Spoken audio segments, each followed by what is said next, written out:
Hi, it's Dr. Maggie Perry with Tell Me What You're Proud Of. On today's episode, I'm talking with Jim, and Jim and I will discuss what got him into psychotherapy and then his psychotherapy process. So thanks so much, Jim, for being on my podcast. Can you tell me what was happening before you sought out psychotherapy? Sure. I was working in a really high industry or high stress industry. Sorry, and I was starting to struggle. Before that, I'd been in school and I had excelled there. I'd somehow managed to kind of consistently work 60 and 80-hour weeks without getting too burned out. But I was diagnosed with an illness that I think started to slow me down a good little bit, but I didn't really want to face the fact that it was slowing me down. So I started to burn out real bad in this industry after working. Can I slow you down for a second? Can you say more about why it was hard to accept that you had the illness that you had? Yeah. I think I had built up a lot of my identity around the idea that I was going to accomplish X, Y, and Z in my professional career, and that I was going to do so at just about any cost. And I think the reason it was hard to think about whether or not some of those things were still going to be, all of those things were still going to be possible. In light of being diagnosed, was really tough. It was I think mainly because it was scary. There was a lot of uncertainty involved around the diagnosis, so I avoided thinking about the medical condition that I have pretty regularly. So that alone made it, that alone made it so that I wasn't questioning whether or not I should continue to work at the level that I had been working at and whether that was sustainable, because I didn't think about my disease in any way. I didn't go to follow-up appointments for quite a while, and I just kind of thought, I didn't think if I ignored it, it would go away, but I couldn't. I was so uncomfortable in the uncertainty of the diagnosis and the disease that I avoided thinking about it almost entirely and just continued to push ahead. And I can imagine that you weren't able to be in touch with yourself at all then. Like you weren't in touch with your body's needs or your mind's needs as long as you were avoiding. Yeah, no, it was really broad. I think that's sort of the most, I think that's the most I've been sort of out of touch with myself, compared to just about any period in my life. I would just sort of do things in the evening that would just entirely numb me out so that I didn't have to think. And kind of as a result, I didn't have the kinds of connections that I would have liked to have had with, friends, family, relationship, and things like that. Mm-hmm. It sounds like a really hard time. Why did it feel important to pursue your professional goals at any cost? That's a good question. I think my professional goals are probably related to my upbringing in the sense that, I didn't come from a place of affluence by any measure. And from a fairly poor family in a poor part of the country. And so I wanted to get out of that. Like I really wanted to, I wanted to make enough money to basically get my entire family out of the area that I grew up in. That's an admirable goal. When you look back on how you were trying to get there, can you tell me more about that? Or do you see it now as an admirable goal? Yes, I do. I think there's some inflated responsibility there. Certainly at the time there was, that in other words, that I wasn't necessarily pursuing that goal and maybe talking to myself the right way about how to do it. In other words, it felt like it was a responsibility. I'm thinking of my nieces and nephews and the responsibility that I have to them. But I think that is perhaps an inflated, it's not a reasonable responsibility to take on necessarily. Yeah, really well said. Okay. And so the combination of thinking that you had that responsibility and then being hit with a medical illness that you were avoiding, even though you couldn't avoid, was leading to burnout?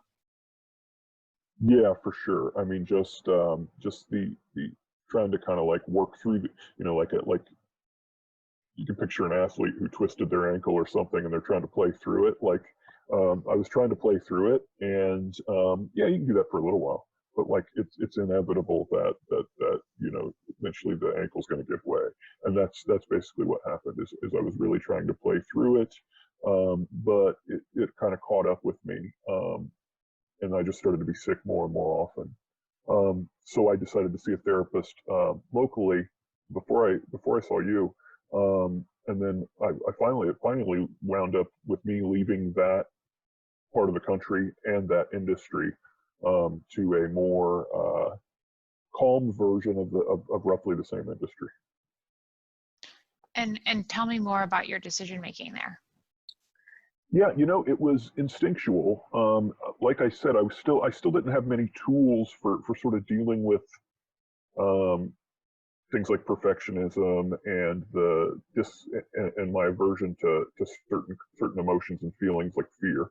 Um, so I, you know, I left my prior job and got a severance. And the question was, well, what am I going to do with this? Should I try to find another job in the same industry, or should I get the heck out of this because it's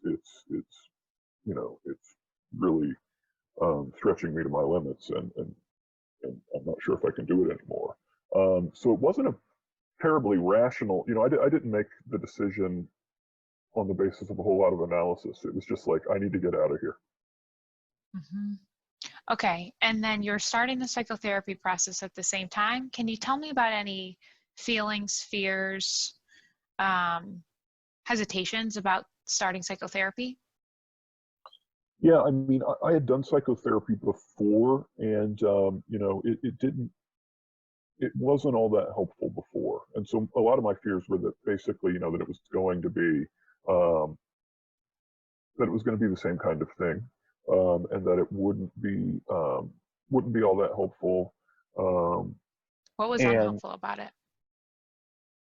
Well, just some of the modalities I had done in the past, were very childhood focused and things like that, which I think it wasn't completely useless. Like it was kind of useful to. I think that got me starting to walk down the path.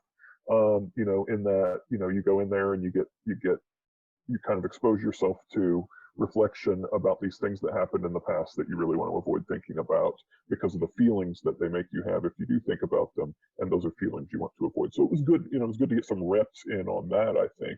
But overall, like without understanding the kind of underlying mechanism, which for me, again, I think is aversion to certain feelings. I think that's like kind of one of the core things for me. Yeah, the language I would use for that is experiential avoidance. Yeah. Okay. Yeah. Yeah. But going in there and getting some exposure to that, I think was a good step along the way. Another thing though that I was scared about or worried about early on, because I had seen psychotherapists kind of all throughout before I moved, but early on, I remember one of the things I was worried about was that I'd lose an edge of some kind.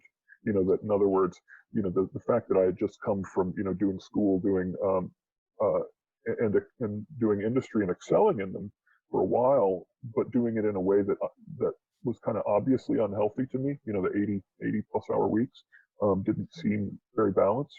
I was worried that if I felt as though that was being driven by some kind of imbalance or like I basically I felt like I was messed up, and it was being messed up that was driving me to succeed. And I was worried that if I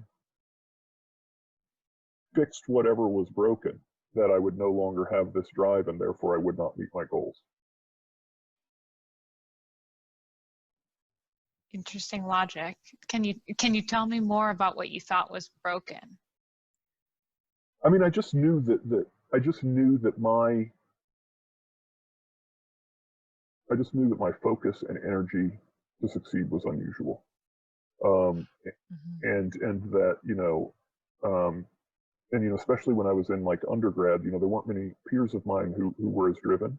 I started to be around more and more driven people as I started to succeed. And then and in a way, it was interesting how many people around me that I also thought maybe were doing it from a place that was kind of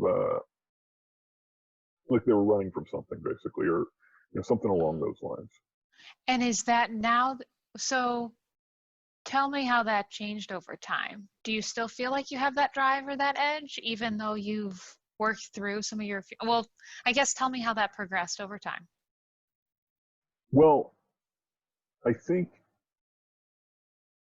I think that as I said before, the reason I wanted to do those things with my career, the reason I wanted to succeed wasn't because I valued the career or success in and of itself.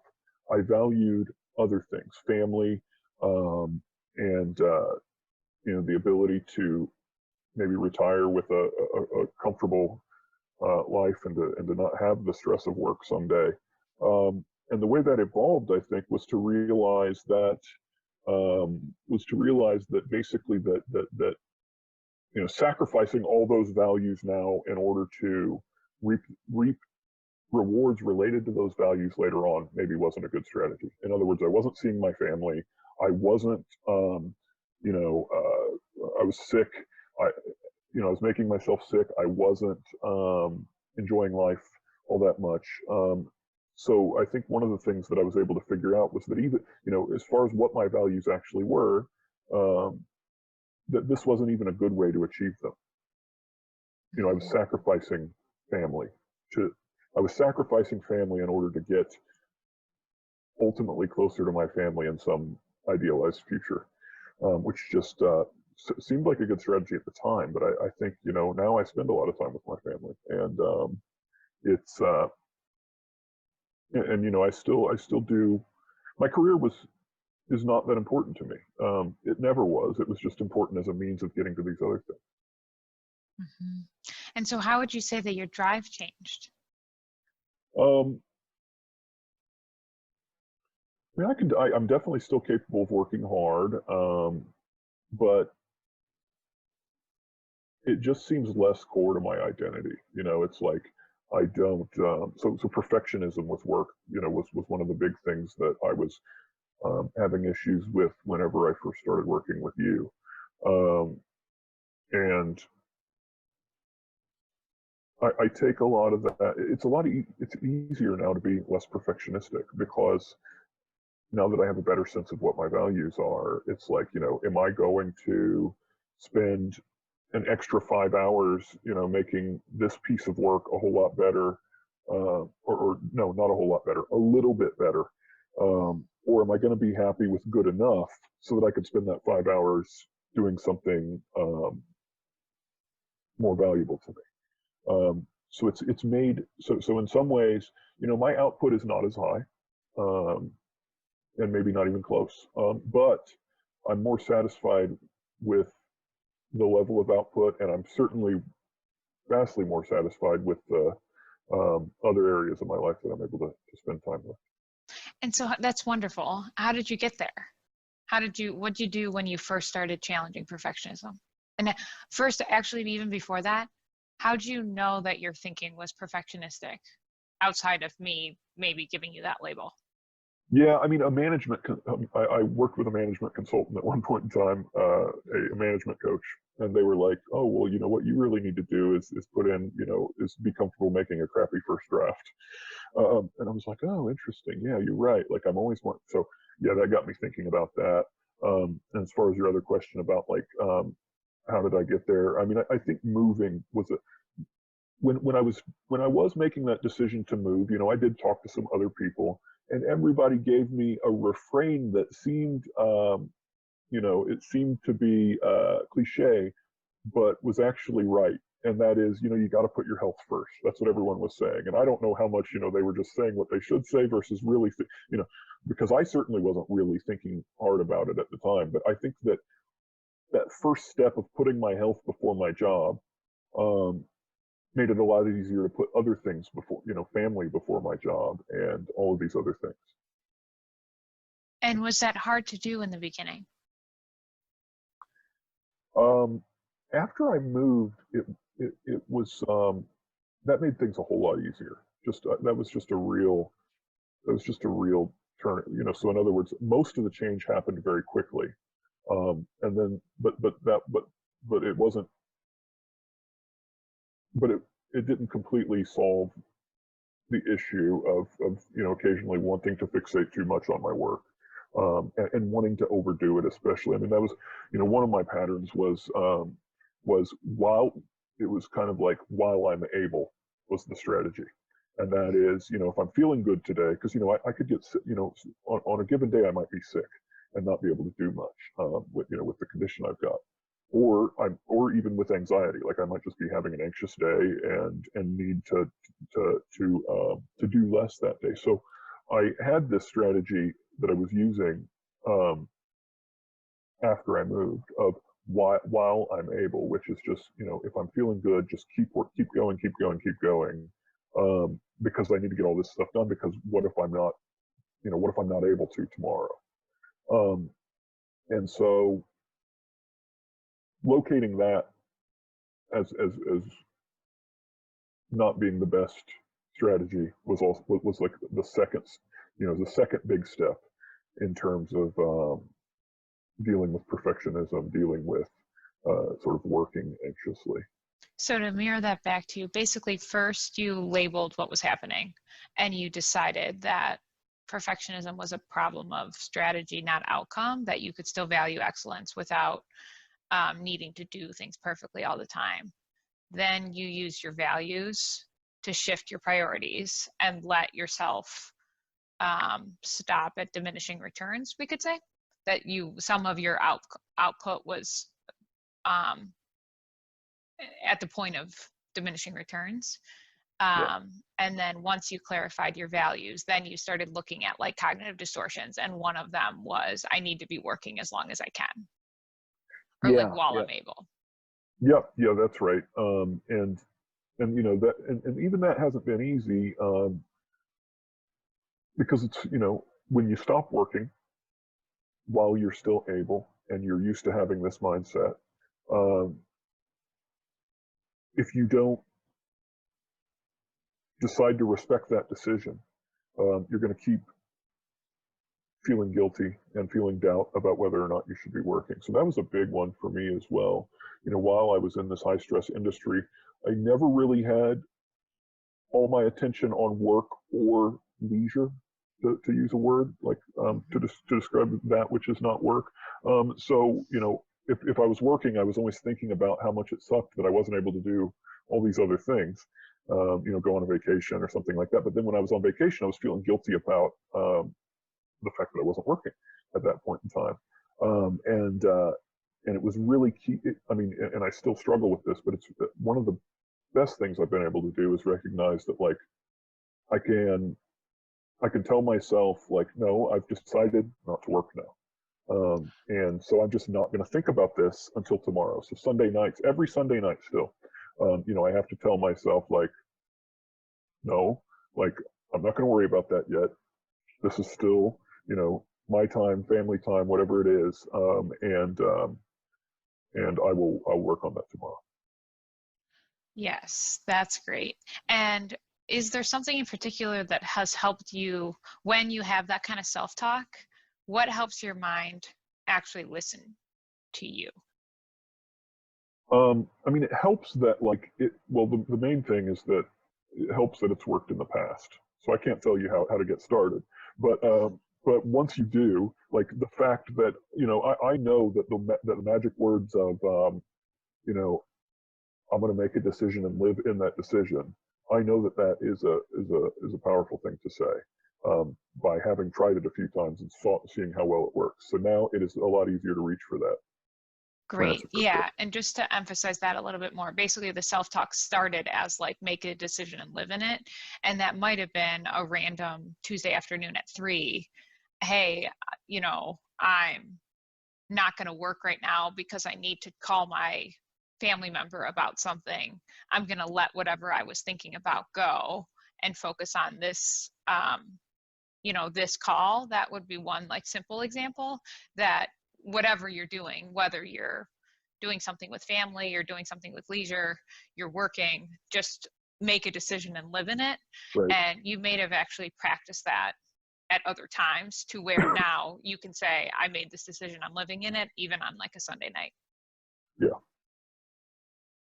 I mean, a lot of things are really, the the practice way of framing things is really good, I think, because a lot of it is kind of like lifting weights or trying to meet some kind of athletic goal or something like that, like working it out, getting reps. All of that is a useful way of thinking about things to me, because it also lets you not be too hard on yourself early on when you're trying out something new.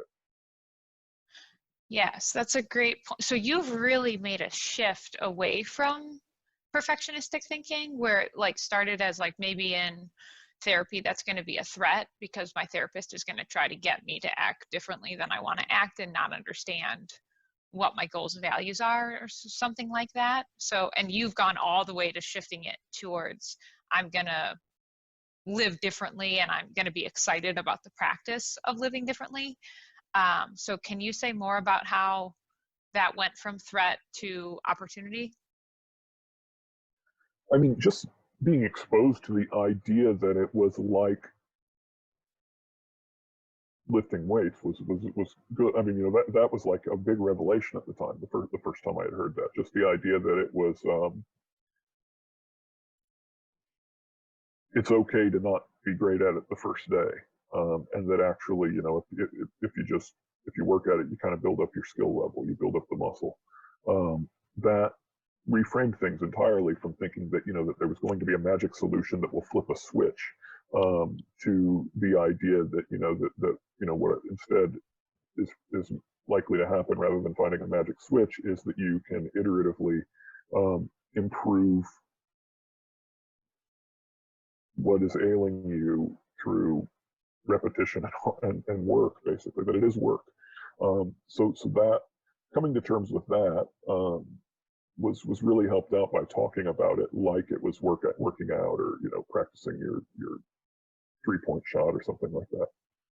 Great. Yeah. And the other thing that I want to comment on that I think is a really good metaphor is the difference between soreness and injury, where if you grew up thinking that if you were sore after you were running around, then that was a problem. There's something inherently wrong with you and that you're weak.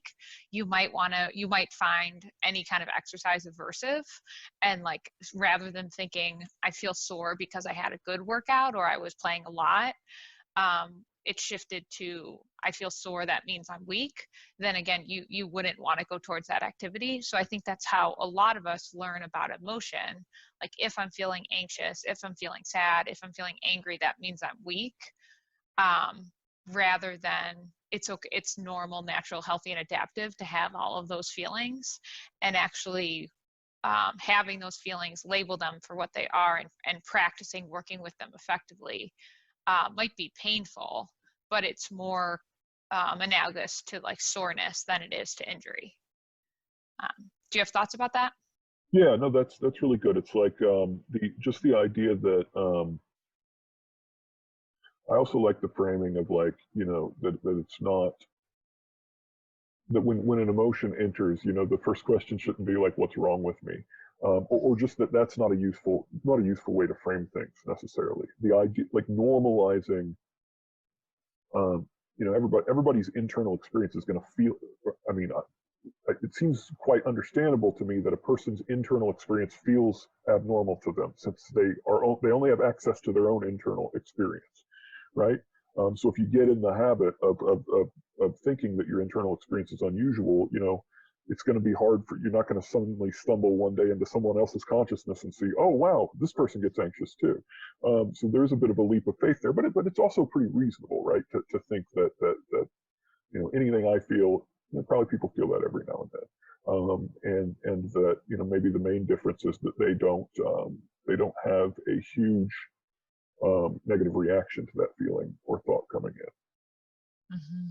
And even my past self didn't. So I guess it's not quite true that you only have access to one set of experiences, because your experience will change over time as well. And You have access to your former self. I know I didn't used to, get worried that I was going to have a panic attack just because I was feeling a little lightheaded. Oh, and then what shifted? Well, no, I like now, now, so, I started to have panic attacks at one point, and what I've been learning lately with that is that, like, and what causes them are certain physical symptoms, or what triggers them are certain physical symptoms. And something I've realized lately is like, well, you used to feel upset to your stomach and not, and not get particularly anxious by that. That didn't make you particularly anxious. So now that my stomach's feeling weird, do I, why don't I just try saying, okay, yeah, my stomach's upset, rather than saying, oh no, a panic attack is coming because my stomach's upset. So that's been pretty helpful. Yeah, so you're not adding second fear anymore. Right. And what I mean, I it's mean by that, imperfect, yeah. but yes, that's been helpful. And let me just explain that a little bit more. First fear is your automatic reaction. So the fight or flight response, your heart is racing, your stomach drops, your muscles tighten up, blood shoots out to your arms and legs, you stop digesting, your breathing changes. When your breathing changes, some people get tingly or dizzy. And so and you have catastrophic sticky thinking. So that's like first fear. Second fear is, oh no, what does this mean? Why is this happening? And what do I need to do to make it go away? And so it sounds like you still have something that is akin to a first fear, which might be like your stomach hurting a little bit, but you're not adding, oh no, what's wrong with me? Right. Yeah, exactly. Is there anything in particular that helped you get there, or did you just put your reps in? I think the reps really, really helped. And again, that little key idea was kind of useful. Just that, like, that an upset stomach doesn't have to mean a panic attack, because for most of my life it did not. Good. Do you want to say, so you said at the beginning, when you were diagnosed with your illness, you started a lot of emotional avoidance also. So in addition to perfectionism, emotional avoidance really probably caused your burnout and created suffering for you. How have you shifted your relationship with feelings? Yeah, so this is like maybe one of the biggest themes for me, and one of the things I'm most thankful for getting out of psychotherapy, and that is just the idea that I think being raised in kind of like a blue collar family, that where kind of masculinity was a very important thing to some of the male figures in my life, and that masculinity, fairly narrowly construed, was as well, made it such that I think that I didn't develop the emotional vocabulary that some people get the opportunity to develop as children, because certain emotions like fear, sadness, things like that were not necessarily acceptable emotions in the family that I grew up in, and even in the kind of in the culture that I grew up in. But anger was just fine in my house and in my town, as a means of kind of, you're either happy or you're angry, basically. Were the two easiest modes for a lot of the folks that I was around growing up. So I think, of course, I didn't know any of this at the time. I was really in it, so I wasn't able to access it rationally. But one of the things that was really key, and I started to realize this after I started to see you and my last therapist, was this idea that first of all, when I feel angry, because it's not like, the process is like, if something makes me sad, it's not like I'll just ignore it and not feel anything. What I'll do is I'll transmute it into anger. And so somehow I was able to get a hold of that process, um, and start to see that more often. And it really started, I think, with tracking when I'm feeling angry. Just that's been my most useful pattern for therapy is, hear about a concept, commit to looking for it, being curious about it in my own life, and then, kind of coming back with what I find out, and usually something will come up from somebody else or from you that suggests a different way of thinking about it that makes things more helpful. So for me, with all of this, I started to realize that, like, oh, sadness is really hard for me. I watched some Netflix show about this too. Apparently, men and sadness, women and anger. These two things. Society doesn't like those two things together. So I watched that Netflix documentary, and boy, was that helpful. Just to see that lots of men are turning sadness into anger. And so I was able to start looking out for anger, because I'd get angry every now and then, and really angry sometimes, especially while shopping. And I'd get angry at people I was working with, and I found that this case building thing was a big part of it. First of all, that I would just be saying all these things in my head, like, oh, like, she knows she's wasting our time here. Like, why is she, spending forever looking at this, and just really, not the best self-talk in terms of getting in touch with what was really going on. But more often, more and more often, I would be able to see this process and get out in front of it a little bit and acknowledge the actual emotions that might be there. So now for me, when I feel angry, my first move is to be like, well, what is it really? And sometimes it's anger. You've given me, at least a checkbox of things where anger, is the appropriate response, right? So if someone's violating boundaries, or, being rude or insulting or something like that, yeah, anger is probably the appropriate response. But I'd still say, I don't encounter a whole lot of those things in my life, but I still have, it's still easy for me to go to anger, but it doesn't burn as brightly anymore, because, I'm able to get ahead of that case building process, and I'm able to reflexively say, okay, this is anger, or I'm feeling angry, but what is it really? And up until a year or two ago, I think the number of times in my life that I have said internally or externally, I am sad or I am scared, probably 10 times each maximum for 30 some years of my life. I literally never said or thought those things. All of that was very good. Just to mirror some stuff back to you and talk about some of the concepts that you're describing with the case building. That's if catastrophic thinking is to anxiety, then building a case is to anger. So one way to know that you're experiencing anger is you notice that you're building a case. So you're thinking about all the things that the other person is doing wrong. So thank you for using that term. I think your use of psychotherapy is a great example that basically what you're saying is you heard about a concept, you self-monitored, you look for that, you heard about a concept like anger, you then looked for it in your everyday life, you got data about it, you brought it back to group, we talked about it as a group, I offered things, other people offered things. You got a new perspective, and then you started to add that into your life, and then you even came up with new self-talk, like what else might be going on rather than this feeling, and now that feeling doesn't have the same power over you. Right. Yeah, and just getting more comfortable again.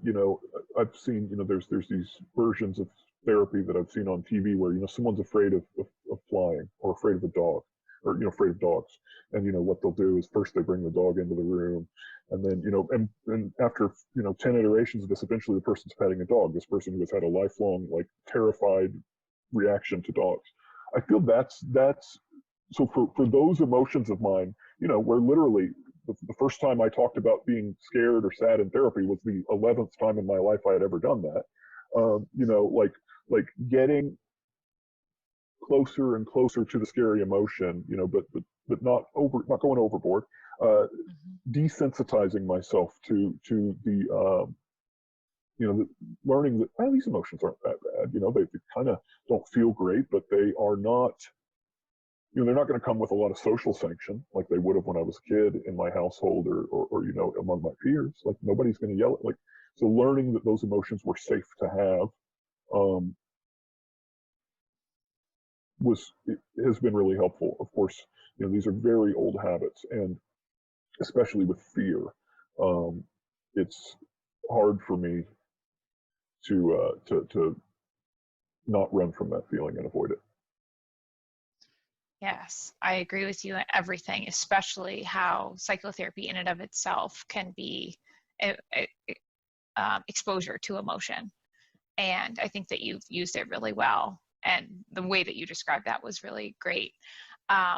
In awareness of our time, why don't we close here and then come back to fear? I know there's a number of different skills that we've kind of worked on together to relate to fear more effectively.